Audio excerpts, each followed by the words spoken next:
All right, guys. Hey, welcome to the live stream, See It to Seize It stream. And I got my good buddy Steve on the call. And Steve, man, it was great plugging in. And this last Friday, we had you on the Next Level Live.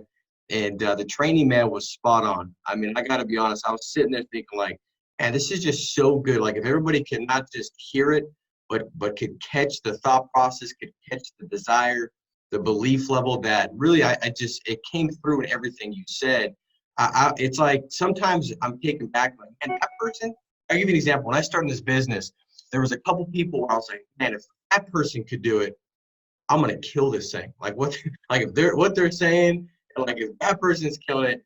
And there's some people where I listen to them like, man, there's no mystery behind why they're killing it. You know, their thought process is spot on in the way they see things and their desire, their belief level. And so, I call them kind of like standard setters, man. And so for you to go out in your first 12 months, approach 700,000 or surpass 700,000 on your own personal pin in a calendar year, dude, that's a standard setter. You're setting a new standard for the company and you're building belief for new people at a different level. And so, yes, I know you're making some money and your wife is probably not mad about the fact that the bank account looks the way it looks this year. But you're also impacting a lot of people that come on and say, hey, shoot, 700 grand, that ain't that ambiguous because look, Steve's did in his first year and you're starting to help people believe at a higher level. So, I mean, I think it's just great, man. I appreciate you doing what you've done and it's exciting to be a part of it. And so thank you for hopping on, man. Appreciate you being on this morning. Well, thank you. It's an honor. And I mentioned earlier, I used to listen to the Monday morning wake-up call when I was just getting started out, and it was tremendous help to me. And I appreciate everything that you've done paving the way. Awesome, man. Well, hey, I want to kind of kick it off with some of the stuff that I got from the last time I heard you train was your schedule and the mindset that you have was in that schedule. What I heard was this, and I guess to go back to the principle that I think a lot of people have heard is that whole short-term pain, long-term gain, right? Or the short-term gain, long-term pain. And so for me, when I heard you speak, I heard that come through quite a bit. So what does that look like in your schedule? How are you so disciplined? What does your schedule look like? Can you kind of break that down for us? Yeah, absolutely. I think creating a high sense of urgency for yourself is a great way to really start. You know, every week, you know, you're going into Monday morning in your dial session, and I just have like that feeling like I have to make it happen, you know. So obviously ordering leads and having them in there for yourself, and then transitioning yourself to knowing that I got to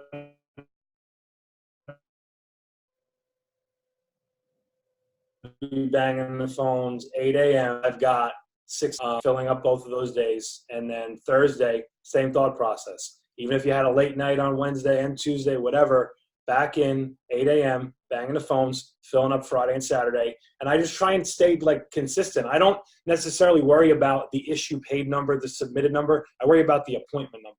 And I've ran 30 appointments pretty consistently for the bulk of this year. And that's the number I get crazed about. Because I know if I don't have it, I'm just putting myself at a disadvantage. I'm not good enough to just magically have 14, 15, 20, whatever. I have to have the 30 because we know the things that are going to happen and no shows and reschedules and all that stuff. But if I have that number and I get crazy about it, I'm going to have the results that I need. What is the 30 appointment? What does that yield as far as annual premium on an average? Like, what do you expect from that? You know, at this point, I'd like to say 15,000 a week is kind of like my minimum target. And it's funny because in the beginning, when I left convention and trying to figure out how to do 10K a week, it like seemed like an insurmountable thing.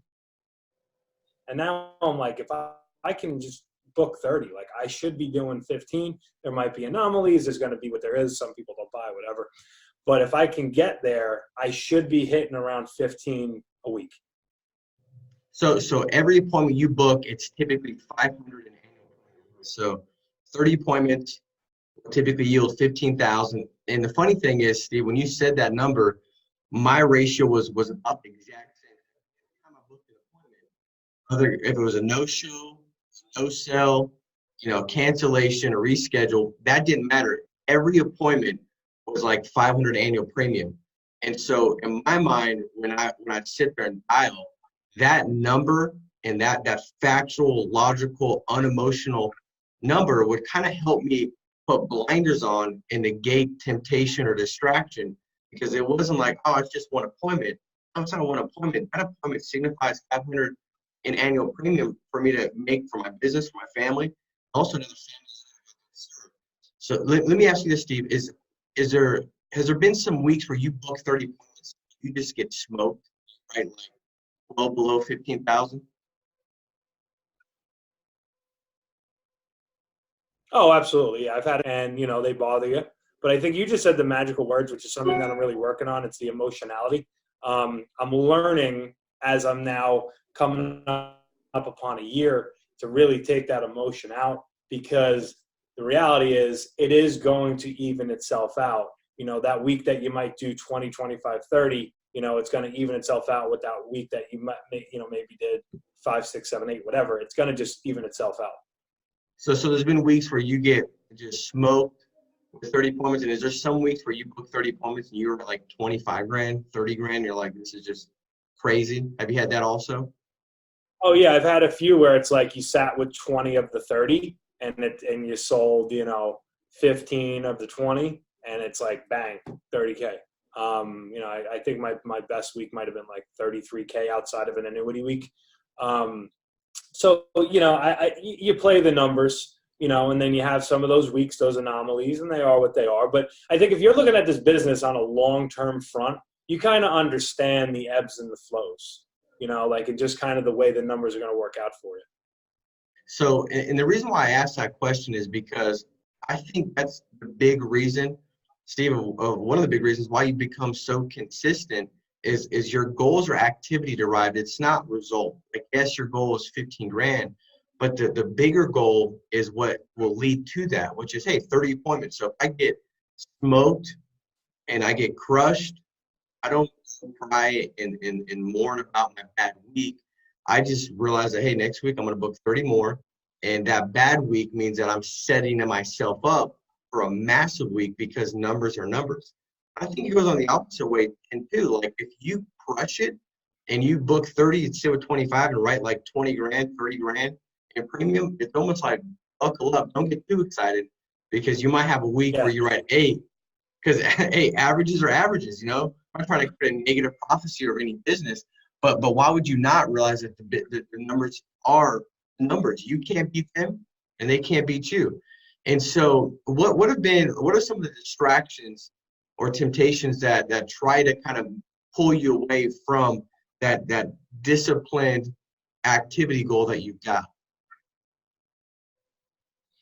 I guess the fact that you're your own boss, and I guess you could say, hey, today I live in South Florida. I could go lay by the beach if I really wanted. Oh, I had a good week, this and that. But I've really disciplined myself to understanding, like you just said, the business is one that it can lure you in with really great positives. And, we're going to go retire tomorrow, and then the lows, you got to just keep that consistency. And then I think when you look back a year, 6 months, 8 months, then you see like the fruits of that labor, and you're like, wow, I'm glad that I just went at it each and every week. Understanding, there are going to be the chargebacks and the this and the that. Those things are just going to happen.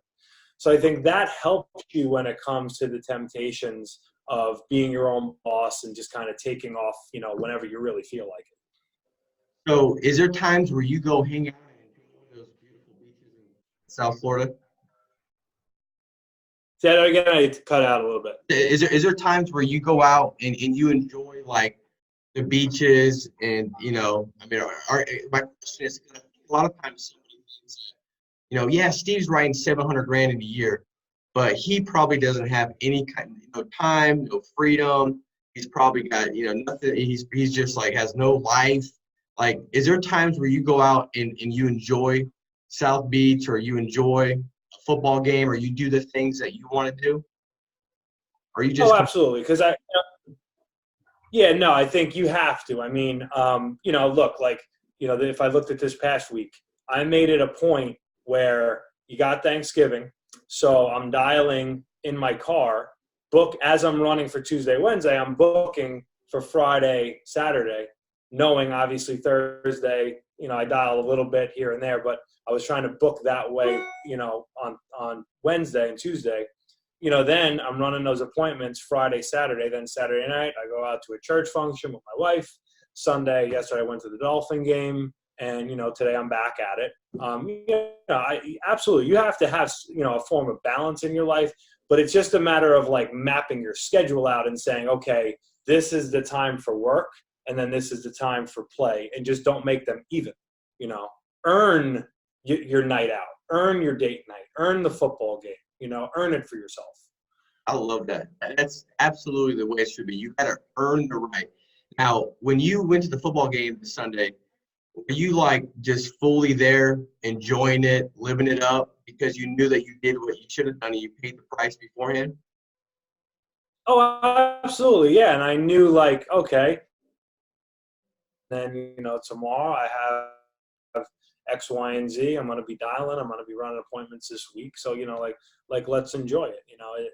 You have to kind of keep things. I mean, we all, in this business, we're all always kind of on, I guess, because we're thinking about future and we're thinking about growing. But I mean, when you go and you're with your wife and your family and you have daughters, like you're there, like you're physically there, you're there, mentally.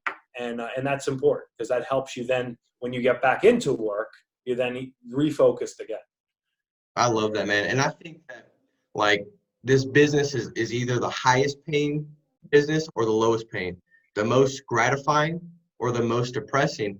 And I think a lot of times which one you get is based off what you just said, Steve. I mean, it's did you earn the right to do that? Because there was times in the beginning where I call like the pleasure pressure. Like I was pressured to do the thing that felt the best. Like go to games when I didn't, earn the right to go to the games, or spend the time and go out with the wife when I hadn't paid the price and hit my goal and did what I should have done.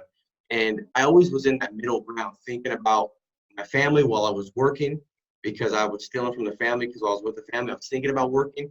And it all rested upon the fact that I didn't stick to my promises. I promised that I was going to dial until I got, 15 appointments on that Monday, and I got 11. And I started to convince myself that I had done enough. And I started to search for different reasons and excuses and things to validate the fact that I was leaving without my appointments being booked, i.e. like planning before Thanksgiving. I convinced myself that first year, hey, it's Thanksgiving, like I'm just, if I don't hit my goal of appointment, it's because of Thanksgiving. And that was a lie. And so I knew it while I was sitting there eating that turkey, man. It tasted like crap, dude. Because I was thinking about, and I knew deep down that I'm the business owner and I can't live from entitlement. Like I'm entitled to not do what I need to do because of this event or this outcome or because I'm the boss. I had to shift it from entitlement to responsibility and accountability, knowing that, no, I have to plan, be prepared, thoughtful, intentional, purposeful, and then I can be completely present and know that I've earned the right to do that. Dude, I think that's so good. I mean, that's spot on, that consequence mindset. And that's what it is, man. You've got a consequence mindset. If you don't hit your appointment goal, is it fair to say if you booked 12 appointments last week, you probably wouldn't have went to that football game? You would have been paying the price on Sunday? Oh yeah, I would have been making it happen somehow. And see, so because you know that you're going to stick, you're going to discipline yourself, so to speak, when you're supposed to be dialing, you're more in the zone and focused on dialing because you know if you don't hit it, you're not going to go do the things you want to do. And you know that if you do hit it, you've earned the right to do the things that you want to do. That makes sense? I mean, I kind of look at it like, I don't know, raising kids because I got so many. I've overproduced. And so, with that said, it's like, dude, if I tell my kids I'm gonna spank them or whoop them for not doing something and I don't do it, dude, that's way worse. I might as well have not said I was gonna do it, because now I start to build a reputation with my kids. They start to think like, dude, dad's full of crap. And the thing is this, I believe as a self-employed business owner, you got a reputation with yourself. Employer, employee reputation. That reputation is if you say you're going to do something and you don't do it, you're breeding self-doubt, disbelief. And so when now you need to do something And when it matters most, that little voice says, man, remember when you said you were going to do that and you didn't do it? You're full of it. You're full of crap. You're doing it again. You're saying it again. You ain't going to do it. And we wonder why we feel like we're doing what we should be doing, but we don't see a result. It's the lack of self-confidence. Can you talk about that, Steve? Importance of self-confidence. How do you show that in the house? Because I think people want to be led, guided, and directed by confident people in their arena, right? Like, I'm confident in producing and helping clients. So people want that from the professional that's servicing them. How do you show that? What does that look like in your business and in the home when you're selling?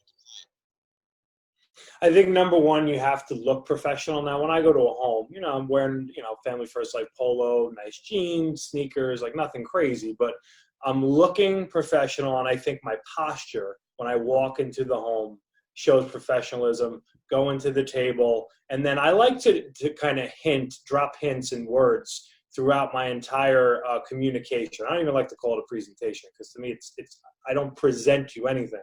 I'm basically trying to, obviously find out information from you, see where you fit, see where it fits in the budget, and then I'm helping you get coverage. Yep. So I'll say a lot of little things throughout my time and in my conversation that's basically letting them just know, like, one, what we are doing. There's no question of, I didn't drive over here to not get you covered, number one. And number two, what everything's going to look like, what the follow-up's going to look like, what the draft's going to look like.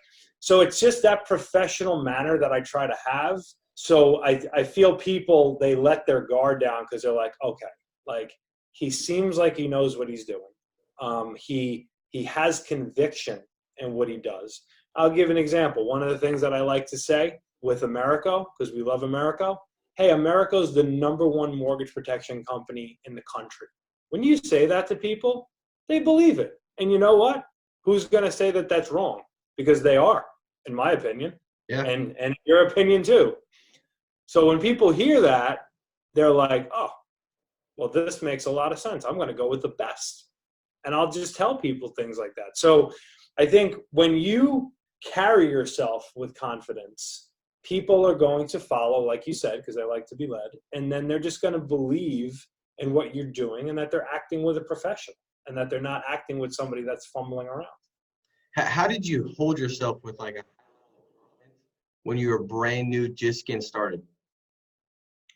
I think, I don't want to say fake it till you make it, because I don't necessarily like that verbiage, but you just have to, more than they do, in the sense that you have a license. You went, you got a license, you've dabbled now, you start listening to trainings, you started dialing the phone. You are the professional. So to me, I just made sure that when I was there, even if I didn't know every single thing about every single product, that I was going to be the person that would find out or figure it out. So I can't tell you, if you called the hotline for Tri-State and you said, who's the #1 person that called you the most, I would definitely be on the list. Because in the beginning, it was just, let me get the information, let me call the hotline, let me figure it out. Then it got to a point the hotline said, stop calling us, you should be the one leading the hotline.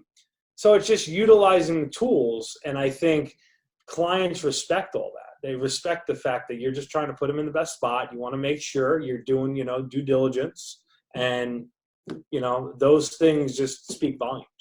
I love that. Yeah, it's like, keep the right perspective. We're so quick to look at our inadequacies or deficiencies of, hey, we've not done this a lot, so therefore I can't present myself in a confident manner. No, the person doesn't care about that. They care about your confidence. And you feel like they know that what you say, you're going to stand behind, you're going to help them. And so understanding that, hey, you do have a license, that's a big deal. Steve, if I was walking down like a dark alley in Cleveland, and I picked Cleveland because I've walked down a dark alley in Cleveland and realized that it's not a good place to be walking down by yourself, So if I'm walking down, I could be kind of timid. I would lack confidence because there's people that are all along there that I know in a second they could probably take me out, right? Because it's just me. Now, if I'm walking down that alley and I got you, Sean Ruggiero, and about 8 Navy SEALs fully armed and equipped, dude, I might antagonize something just to see it go down. You know what I mean? But like, my confidence is not With me, it's like, dude, look what I got behind me, bro. You're like, hey, you want some? And so I think that's how you should be. Like you said, it's not, you don't have to be the person in the beginning. You just have to know the accessibility to the person that does know, i.e. the new agent hotline or the person hired you to reach out to them and contact them. And eventually, through experience, and you reach out enough and you've seen enough scenarios, your confidence will then be based off of your experience and what you created. But in the beginning, you don't have to be the person if you know the person. And eventually you become the person that now answers the hotline because you've gone through that process. And so I think that's perfect, man. So as we wrap up, I got another question I want to ask you, and then I know we got to wrap up shortly. I got really like a list of questions that I got for you, man. So I definitely want to have you back on. So if you're looking back and you're talking to yourself like day one, so brand new, Steve, because you've been in this business. How long have you been with FFL? I started December part-time of last year. It was like the first week of December, so literally a year. This year. I was full. I was part-time until right after the convention. That's so 700,000 issue paid in your first year, which I don't think anybody's done that before. And that's just exciting, man. Like I start getting fired up, but I can't stop smiling because I know what that's going to do for the whole company. It's such a blessing that you've done that. What would you tell yourself December of 2018, 12 months ago? What would you say? Hey, now that I've got this wealth of experience of 12 months, don't do this or do this. What would be the biggest thing that you would tell yourself? I'd say probably be a little bit more in the hiring front on the outset. Probably investing a little bit more there. I think I started running ads probably around March or April. I just got an admin about a month ago and just got the office about a month ago. So I probably would have accelerated those things sooner. On just a personal production side, I guess probably just being right off the bat in the beginning, being more assumptive and a little bit more aggressive. I think like that first month, I was trying to be Mr. Hospitable. I came from the hospitality industry, and I kind of like relied on that niche a little bit. And then as you got through this and started it, you kind of realize that customer service acts at the end, after the sale is made, and having that client for life and all of those touch points. But in the beginning, it's about being direct, and it's about putting yourself out there to make sure that this client is put in the best position. Even if that means there's going to be a little bit of kind of that back and forth with them, and, you're going to have a little bit of, little conflict, I guess you'd say, just putting them in the best position. Right off the bat, I wasn't doing that. Luckily, that light switch went on pretty fairly quickly. But I'd say just having that day one would probably be the thing that I'd go back and change. So on the hiring, when you said that, like in the beginning, you kind of like held back from really investing and getting the office and getting the staff and placing ads. Why do you think in the beginning you were less, you're more resistant to doing that? What do you think shifted and got your eyes open to, hey, I need to do this? What do you think that was kind of kept you from doing that? I think, I guess I was kind of doing it like half-heartedly in a sense. Like I wasn't really putting my all into it. I guess, again, it goes back to fear, the fear of spending more and really kind of seeing it come in. But, the dynamic is it's the same thing to me now that I'm looking at it with leads and with running business as it is kind of on the other side. You're just going to have a longer window of gratification where you're not going to just bang tomorrow sell a policy. So I think it's that belief, certainly also talking to more warm market people, because a lot of people want this opportunity. They're looking for something. I think you said on a call, the percentage of people that are doing kind of that side hustle in the country is crazy. So if you're going to do a side hustle, why wouldn't you do one where you're going to make, significantly more money than you would traditionally? So I think it's probably that, just having the full-on hiring side belief, I guess. I love it. So those two things right there, guys, that's massive, Steve. That's big. So like, if you would that the business is going to produce what you put in. If that's the case, like if you knew that if you invest this amount of leads, you book X amount of appointments, that there's no shadow of a doubt that you're going to write this kind of volume, what would stop you from doing it? And it's working from that thought process that allows you to make the right choices and get uncomfortable and grow. And that's what it is. It's realizing that you knew that if you hired and talked to X amount of one market, or placed an ad and talked to this many people, that it would yield this after 90 days, and that was factual, would you have any question about doing it? And typically the answer is like, no, I would. So I think in the beginning, it's having that thought process of, hey, this is a system that works, right? Like, you don't go and pick up a McDonald's and walk in and think, man, what should I do to change something? You know, like, should I change the arch? Should I change? You walk in and you spent all that money and investment to buy the percentage of success. I mean, when's the last time you saw a McDonald's that closed up shop? Dude, never. I've never seen one, you Right. know? So when you get one, your full focus is, how do I get customers in this building? Because this factory works. This system works. And I think that's the best approach to family first life. Now that we've had so much proof of concept and so many people going out there seeing so much success, if you're brand new watching this today, you know, your thought process should be, how do I get more people exposed to FFL? How do I get more clients to call? Because it works. The training, the system, it absolutely works. And I love the second point you made, Steve, which I think is massive. Is, you know, it's not a customer service situation. You know, it's more of a doctor-patient situation. The doctor is not, you know, looking to serve the patient. Like, it's not this customer service, like, how can I please you? Oh, you don't want to get poked with a needle? Let me find an alternative to taking your blood. That's not the way it works. You know, he tells you the truth. And I think that if I had to guess and say what kind of doctor you are, Steve, you're the one that on the surface most people would think, oh, that's not nice to say that. But when you look at the depth behind it, there's nothing better that you could say. Like, when the client comes in, the patient's 800 pounds overweight and they're getting ready to have a heart attack and they got all this going on, the doctor says, hey, let me see your phone. You see your daughter? Do you want to walk her down the aisle?